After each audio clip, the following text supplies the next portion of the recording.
آپ کی جس سے بڑی پکی یاری ہے نا، پکی، لوگوں کی تعلقات آپ کے ساتھ تب تک ہیں جب تک آپ ان سے کوئی ضرورت وابستہ نہیں کرتے۔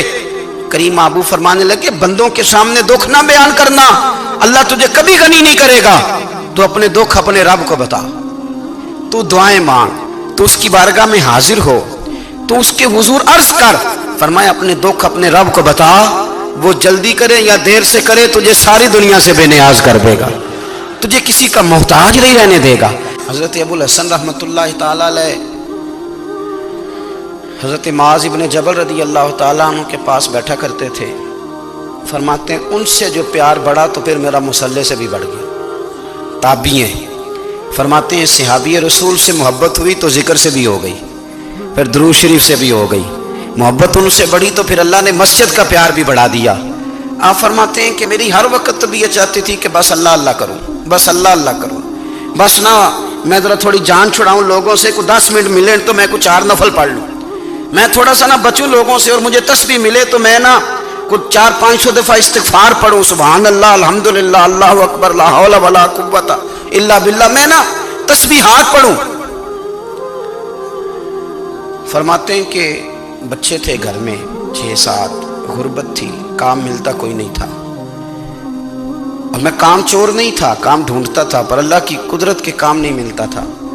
فرماتے ہیں کہ میں نے ایک دن اپنی اہلیہ سے کہا کہ آج میں پھر جاتا ہوں کام ڈھونڈنے، تو میری بیوی بڑی فرما بردار تھی، پر اس دن نہ غربت کے ہاتھوں تنگ آ کے کہنے لگی آج نانا کوئی تو چیز لے کے آیا، تو مجھ سے بچوں کی بھوک نہیں دیکھی جاتی، یہ سب روگاں دا روگ محمد جس دا نام غریبی، کنڈ بلا کے لنگ جاندے نہیں دوست یار قریبی، آج نہ کچھ لے کے آیا تو میں بچے لے کے چلی جاؤں گی۔ شیخ فرماتے ہیں کہ میں بڑا پریشان گھر سے نکلا، پر میں نے صبح سے لے کے زور تک کام ڈھونڈا، کام ملا کوئی نہیں، تو میرے دل میں خیال آیا چلو کام نہیں ملتا تو اللہ اللہ تو کرے نا، چلو بندوں کی مزدوری نہیں ملتی تو رب کریم کی عبادت ہی کرتے ہیں۔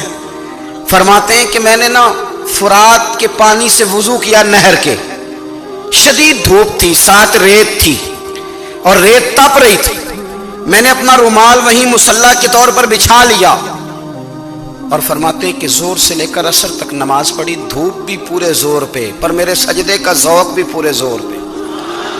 فرماتے ہیں سورج بھی چمک رہا ہے اور رب کی عبادت کا ذوق بھی پورے زور پہ، میں سجدہ کروں تو پھر میرا اٹھانے کو جی نہ چاہے۔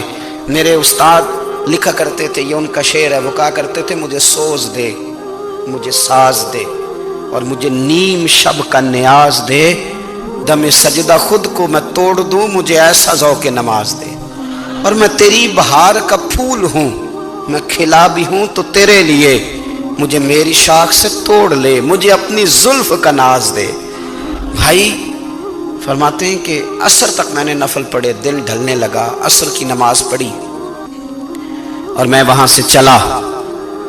اب میں جب نکلنے لگا تو دل میں خیال آیا کہ چھوٹی چھوٹی دیواریں ہیں گھر کی، بغیر کچھ لیے جاؤں گا تو بیوی دور سے دیکھے گی تو شور کرے گی کہ پھر خالی ہاتھ آ گیا ہے۔ کہتے میں نے اپنی اسی رومال میں جس پہ میں نے نماز پڑھی تھی نا، رومال میں کی آخی دے پنجابی جسافہ کہتے ہیں، اسی میں نا میں نے کچھ ریت بھر لی کہ وہ دور سے دیکھے گی تو سمجھے گی کچھ لے کے آیا ہے، چلو جا کے اسے بتا دوں گا کہ آج پھر مزدوری نہیں ملی۔ کہتے ہیں وہ ریت لے کر جب میں گھر میں گیا تو پہلے بیوی دروازے پہ کھڑی ہوتی تھی، پوچھتی تھی خالی ہاتھ آ گئے ہو؟ آج میں نے دیکھا تو ہے ہی کوئی نہیں۔ فرماتے ہیں میں اندر داخل ہوا، سلام لیے، کونے میں میں نے وہ رومال رکھ دیا اور میں نے آواز دی کہ بھلی مانس کہاں ہو؟ تو وہ کہنے لگی آپ منہ ہاتھ دھو لیں، میں روٹی لے کے آئی۔ میں نے کہا روٹی کہاں سے آ گئی؟ یہاں تو کئی دنوں کے فاقے، تو کئی دنوں کی غربت ہے، یہاں تو اس گھر میں تو فقیری ہے۔ فرماتے ہیں کہ وہ روٹی لے کے آئی اور اس وقت کی جو موجودہ نعمتیں تھیں، سمجھ لیں سلاد، اچار، ہر چیز ساتھ لائی۔ میں نے کہا کہ بچے کہاں گئے؟ کہنے لگی وہ کھانا کھا کے کھیلنے گئے، آپ کھانا کھا لیں آ جاتے۔ کھانا اس نے چن دیا۔ میں نے حیرت انگیز لہجے میں ساری نعمتیں اپنے دسترخوان پہ دیکھ کر کے بیوی سے پوچھا یہ کہاں سے آیا کھانا؟ بچوں کو تو نے کہاں سے کھانا کھلایا؟ یہ سارا کچھ کیسا ہے؟ کہنے لگی پتہ نہیں آج آپ کس کریم کی مزدوری کرنے چلے گئے تھے، پتہ نہیں کس کریم کی، میرے گھر میں تو اتنی نعمتیں آئی ہیں کہ مجھ سے سنبھالی نہیں جا رہی۔ اتنا اناج ہے، اتنا گندم ہے، کس کریم کے دروازے آج چلے گئے تھے؟ یہ کہتے کہتے وہ اٹھی اور اٹھ کر کے کہنے لگی پہلے بڑا کچھ آیا تھا، اب کیا لے آئے؟ اور جا کر کے نا اس نے وہ ریت والا رومال کھولا، کہنے لگے میں تو لے کے آیا تھا ریت، تو میرے رب نے اسے بھی سونے اور ہیرے بنا دیا تھا۔ میرے نبی پاک صلی اللہ تعالی علیہ وسلم نے فرمایا ہر چیز اپنے رب سے مانگ، ہر چیز مانگ، ہر چیز مانگ۔ یا رسول اللہ کیا کچھ؟ میرے محبوب نے فرمایا تیرے گھر میں نمک بھی ختم ہو جائے تو وہ بھی اپنے رب سے مانگا کر، تو مانگنا وہ تجھے دے گا، تو اس کی بارگاہ میں کشکول طلب دراز تو کرنا۔ ایک بزرگ فرماتے ہیں میں نے دعا مانگنے کا طریقہ اپنی بیوی سے سیکھا۔ دعا مانگنے کا طریقہ اپنی، سیکھنے والے تو اپنے بچوں سے بھی سیکھ لیتے ہیں، سیکھنے والے تو ہر ایک سے سیکھتے ہیں۔ وہ کہتے ہیں میں نے دعا مانگنے کا سلیقہ اپنی بیوی سے سیکھا ہے۔ حضرت وہ کس طرح؟ فرمانے لگے میری بیوی نے نا مجھے کوئی کام بتایا، کچھ پیسوں کی ضرورت کے لیے کہا، تو میں نے اسے کہا کہ بھئی ابھی میرے پاس نہیں ہے، کچھ دنوں میں آتے ہیں تو میں دے دوں گا۔ عورتوں کی عادت ہوتی ہے وہ بار بار یاد کراتی ہیں، 2-4 دنوں کے بعد پھر اس نے کہا حضرت وہ میں نے کہا تھا کچھ پیسے، میں نے اسے کہا کہ ابھی میرے پاس نہیں ہے، کچھ دنوں میں ملتے ہیں تو میں تمہیں دے دوں گا۔ اس نے کچھ دنوں کے بعد پھر کہا حضور وہ میں نے کچھ پیسے کہے تھے۔ فرماتے میں نے ڈانٹ دیا، میں نے کہا کہ کیا تو روز مجھے شرمندہ کرتی ہے، کہا نا میرے پاس نہیں ہے، ہوں گے تو دے دوں گا، تو روز یاد کراتی ہے۔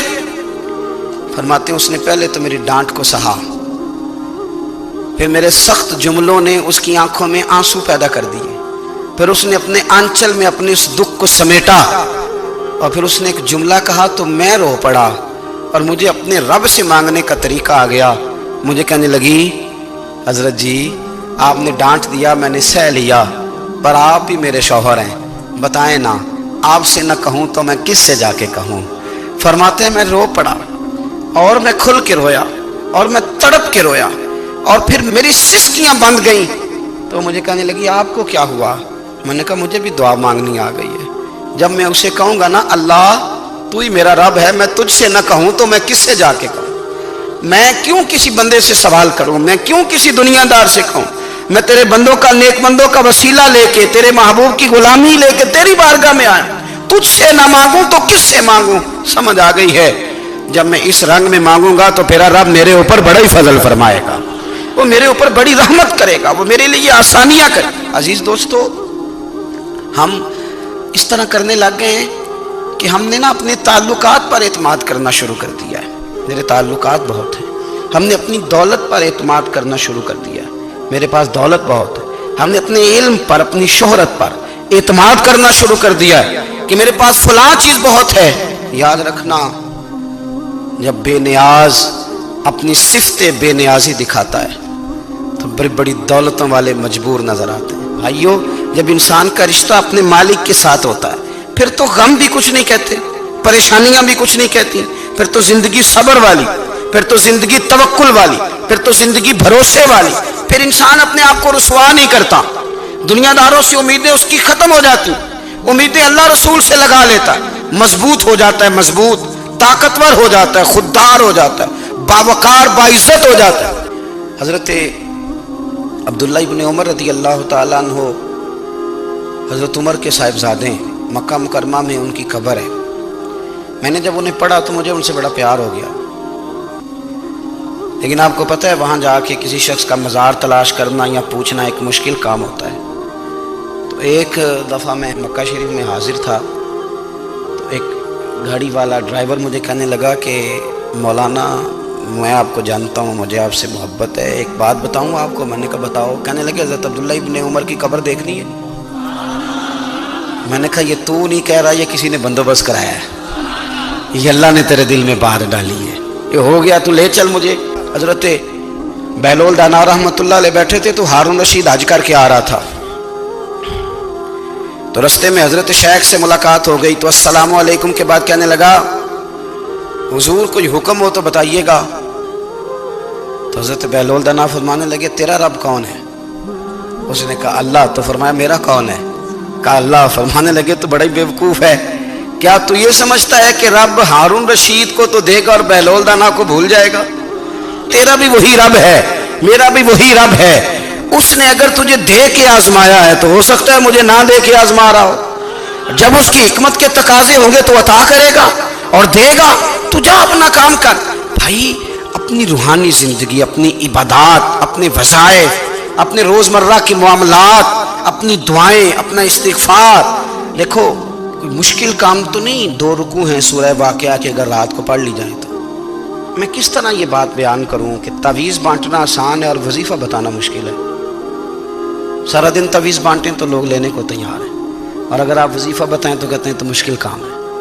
او خدا کے بندے، اگر آپ کا تعلق قرآن پاک کے ساتھ مضبوط ہو، قرآن پاک کے ساتھ اگر آپ کا رشتہ ہو، لوگ سفارشیں ڈھونڈتے ہیں نا دنیا میں، کوئی تعلق مل جائے تو میرا کام ہو جائے. دنیا میں اتنا مشکل معاملہ ہے، آخرت میں مجھے بتائیے گا کتنا مشکل معاملہ ہوگا. میرے نبی پاک صلی اللہ تعالی علیہ وسلم نے فرمایا جو لوگ سورہ ملک پڑھا کرتے تھے نا، سورہ ملک، یہ سورت ملک قیامت میں ان کی سفارش کرے گی، اور اس طرح کرے گی کہ کہے گی اے اللہ یا اس بندے کو جنت میں داخل کر دے یا مجھے قرآن پاک سے علیحدہ کر دے. تو رب فرمائے گا جا اس کا دامن تھام کے اسے جنت تک پہنچایا. آپ بات کو سمجھیں، جب آپ کے تعلقات اپنے معاملات کے ساتھ مضبوط ہوں گے، یہ نبی کریم نے وعدہ کیا ہے کہ تو سورت واقعہ پڑھ تیرے گھر میں فاقہ نہیں آئے گا. حضرت عبداللہ ابن مسعود رضی اللہ تعالیٰ عنہ بیمار تھے تو حضرت عثمان غنی رضی اللہ تعالیٰ عنہ تیمارداری کے لیے تشریف لے گئے اور جا کر کے کہا کہ آپ بڑے بیمار ہیں، آپ کی بیٹیاں زیادہ ہیں، میں چاہتا ہوں کہ خزانے میں سے کچھ مدد کروں. تو سیدنا عبداللہ ابن مسعود رضی اللہ تعالیٰ عنہ اٹھ کے بیٹھ گئے اور کہنے لگے امیر المومنین، اللہ آپ کو میری طرف سے، میری بیٹیوں کی طرف سے بہتر صلہ دے. میری بیٹیوں کو کسی خزانے کی ضرورت نہیں، میں نے انہیں خزانہ دے دیا ہے. کہا جناب آپ نے کون سا خزانہ دیا ہے، میں آپ کے مالی معاملات کو جانتا ہوں. تو فرمانے لگے امیر المومنین، میرے نبی کریم نے فرمایا ہے جو سورت واقعہ پڑھے اسے کبھی فاقہ نہیں آتا. میں نے بیٹیوں کو یاد کرا دی ہے، یہ خزانہ میں نے انہیں دے دیا ہے. وہ سارے والدین سنیں جو بیٹیوں کے لیے پریشان رہتے. حضرت عبداللہ ابن مسعود نصیحت کر رہے ہیں، فرمانے لگے میں نے سورت واقعہ یاد بھی کرا دی ہے، پڑھنے کی عادت بھی ڈال دی ہے. حضور نے فرمایا ہے جو سورت واقعہ پڑھے اسے فاقہ نہیں آتا. کہنے لگے چاند تو اپنی جگہ چھوڑ سکتا ہے، سورج گر سکتا ہے، تارے ٹوٹ سکتے ہیں، پر مدینے والے رسول کی بات غلط نہیں ہو سکتی. حضور نے فرمایا فاقہ نہیں آئے گا تو انشاءاللہ کبھی بھی نہیں آئے گا. کرنے کا کام یہ ہے کہ ہم اپنے معاملات، اپنی عبادات، اپنی دعائیں، کبھی 10 منٹ عادت ہو جائے نا دعا مانگنے کی علیحدہ سے رات کو. حضور نے فرمایا جو فرض نماز کے بعد دعا مانگے اللہ اس کی قبول کر لیتا ہے. نبی پاک صلی اللہ تعالی علیہ وسلم نے فرمایا اللہ مسافر کی دعا قبول فرماتا ہے. حضور نے فرمایا اللہ مظلوم کی دعا قبول فرماتا ہے. حضور نے فرمایا بیمار سے دعا کراؤ اللہ اس کی دعا قبول فرماتا ہے. میرے نبی پاک نے فرمایا ماں باپ جب بھی اولاد کے لیے ہاتھ اٹھائیں، ویسے تے بلے شاہ تو آسمانی اڈدیاں ہی پھڑ دیں، جڑا گھر بیٹھا انہوں بڑھیا ہی نہیں.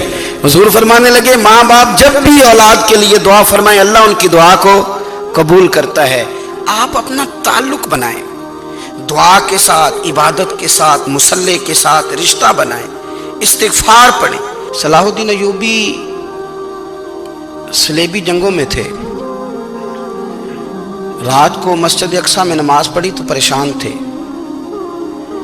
ایک بزرگ سے ملاقات ہوئی تو وہ کہنے لگے کہ آپ بڑے پریشان ہیں. کہنے لگے حضور پریشان اس لیے ہوں کہ پہلے ہی مسلمان کمزور ہے، اب میں نے سنا ہے دشمن کا ایک بحری بیڑا وہ جنگی سامان سے بھرا ہوا آ رہا ہے، تو اب ان کے پاس اور تلواریں اور نیزے آ جائیں گے، مسلمانوں کے پاس پہلے ہی وسائل کی کمی ہے، پریشان ہو کس طرح کر کے مقابلہ کریں گے. یہ بات کہتے ہی صلاح الدین ایوبی نے بزرگوں سے کہا حضور آپ بھی دعا کرنا، دعا کی بڑی طاقت ہے. میرے نبی پاک نے فرمایا دعا مومن کا ہتھیار ہے، دعا مومن کا، دعا مومن کا. حضور نے فرمایا تقدیر کو سوائے دعا کے کوئی چیز نہیں بدل سکتی. دعا مومن کا ہتھیار ہے، یہ کافر کے پاس کوئی نہیں، یہ ہتھیار ہے مومن کا. اللہ کرے آپ کو سمجھ آئے. پھر سنیں کئی بار کہہ چکا ہوں یہ ہتھیار ہے. کافر کے مقابلے میں جو تیرے پاس سب سے بڑا ہتھیار ہے وہ دعا ہے. دعائیں کرانی چھوڑ دی، کرنی چھوڑ دی، لینی چھوڑ دی. حضرت سیدنا انس بن مالک رضی اللہ تعالیٰ عنہ فرمایا کرتے تھے میں نے وہ رنگ دیکھا ہے جب حضور دعا مانگتے تھے اور حضور کی مقدس آنکھوں میں آنسو بھی ساتھ ہی بہا کرتے تھے، میں نے وہ انداز دیکھا. تو صلاح الدین ایوبی بزرگ سے کہنے لگے آپ بھی دعا کیجیے، اور خود رونے لگے. اور سر سجدے میں رکھ کے رونے لگے، اور عشاء سے لے کر فجر تک روئے، خوب روئے۔ صبح وہ بزرگ آئے تو صلاح الدین ایوبی کا خوبصورت اور ہنستا ہوا چہرہ دیکھا، کہنے لگے آپ بڑے خوش ہیں، رات تو میں نے بڑے روتے ہوئے دیکھا تھا۔ تو کہنے لگے حضور وہ جو بحری بیڑا آ رہا تھا نا وہ پانی میں ڈوب گیا ہے، اب وہ نہیں آ رہا، ابھی خبر آئی ہے تو میں بڑا خوش ہوں۔ بزرگ کہنے لگے اٹھ سینے سے لگ اور سن ایک بات، وہ بحری بیڑا پانی میں نہیں ڈوبا، وہ تیرے آنسوؤں میں ڈوب گیا ہے۔ وہ جو تو رات رویا ہے نا رب کریم کی بارگاہ میں تو وہ ڈوب گیا ہے۔ بھائی اپنا مصلی کا، عبادت کا، وظائف کا، اللہ اللہ کا سلسلہ اس کو مضبوط کریں، اپنی دعاؤں کے تعلق کو مضبوط کریں۔ دعائیں بڑے انقلاب برپا کر دیتی ہیں۔ ہم تھوڑے تھوڑے نا جب سے خشک ہوئے ہیں نا، خشک، اور میری تو جماعت ہی صوفیاء کی جماعت تھی، ہم تو داتا علی اجمیری کی جماعت سے، ہم تو خواجہ اجمیری کی جماعت سے، ہم تو شیخ احمد فاروق سرہندی کی جماعت سے، ہم تو صوفیاء کی جماعت۔ ہماری جماعت نے بھی وہ تعلق جو ہمارے بزرگوں نے بنایا تھا۔ بزرگ اللہ کے قریب کیسے جاتا ہے؟ ہمارے یہاں نا بہت سارے لوگ کہتے ہیں جی نظر ہو گئی تو کام ہو گیا۔ بھائی جو بخاری مسلم میں طریقہ ہے نا اللہ کا قرب پانے کا وہ تو نفل ہے۔ نبی کریم علیہ السلام نے فرمایا بندہ نفلوں کے ذریعے رب کے قریب جاتا ہے، اور اتنا قریب جاتا ہے کہ پھر اللہ اس کی زبان بن جاتا ہے، اللہ اس کی آنکھیں بن جاتا ہے، کان بن جاتا ہے، ہاتھ اور پیر بن جاتا ہے۔ تو یہ تو عبادت ہے، یہ تو اللہ کی بارگاہ کی حاضری ہے جو آپ کو اللہ کے قریب کرے گی۔ تو اپنے نماز کو اہمیت دے کے ادا کریں، نمازیں موبائل بند کر کے ادا کریں۔ لیکن نا کچھ لوگ کہتے ہیں مجھے ٹائم نہیں ملتا نماز کا، تو میں کہتا ہوں یہ آپ نے بڑی جرت کی بات کی ہے۔ مجھے کو میرا پیر بھائی کہہ دینا میرے پاس ٹائم نہیں آپ کو ملنے کا، تو میں کہتا ہوں آج کے بعد آنا ہی نہ۔ تو کیا سمجھتا ہے تو بہت بڑا آدمی ہے، تیرے پاس ٹائم نہیں ہے اور ہمیں ملنے کا ٹائم، موج کر۔